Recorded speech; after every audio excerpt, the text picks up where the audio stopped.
ভাইরে ভাই কি কমু দুঃখের কথা, বিয়ে করা গেছিলাম, মেয়ে আমার পছন্দ, মেয়েরও আমার খুব পছন্দ হয়েছে, কিন্তু একটা ঝামেলায় পড়ে গেছি। ঝামেলাটা কি জানেন? Serious? মেয়ে এখন আমার কয় তোমার আমার খুব পছন্দ, কিন্তু একটা শর্ত আছে, তোমার বিয়ে করবো। আমি তো খুশি, আচ্ছা ঠিক আছে, তোমার যে কোনো শর্ত মানতে আমি রাজি আছি।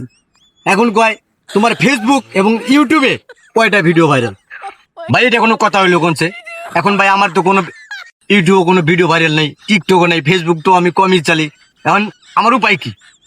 এখন যারা পুরুষ সমাজ আছেন, বন্ধু বন্ধু আমার যারা আছে, তাদের কাছে একটা দাবি, হ্যাঁ আমি কি এইভাবে থাকবো সারা জীবন কুমার হয়ে? যারা আমার বন্ধু বান্ধব আছেন এবং যারা হইতে চান অথবা যারা হন নেই, যারা আমার এই ভিডিওটা দেখবেন, তাদের সকলের কাছে আমার একটা দাবি, আপনার টুক করে লুক করে একটা লাইক করে দিন, যাতে আমার ভিডিওটা ভাইরাল হয়। তাহলে আমি তো বিয়ে করে আসতাম। আপনারা কি করেন? আপনারা রাজি না? আপনারা খুশি না? আপনাকে কিন্তু বিয়ের দাওয়াত থাকলো, ঠিক আছে?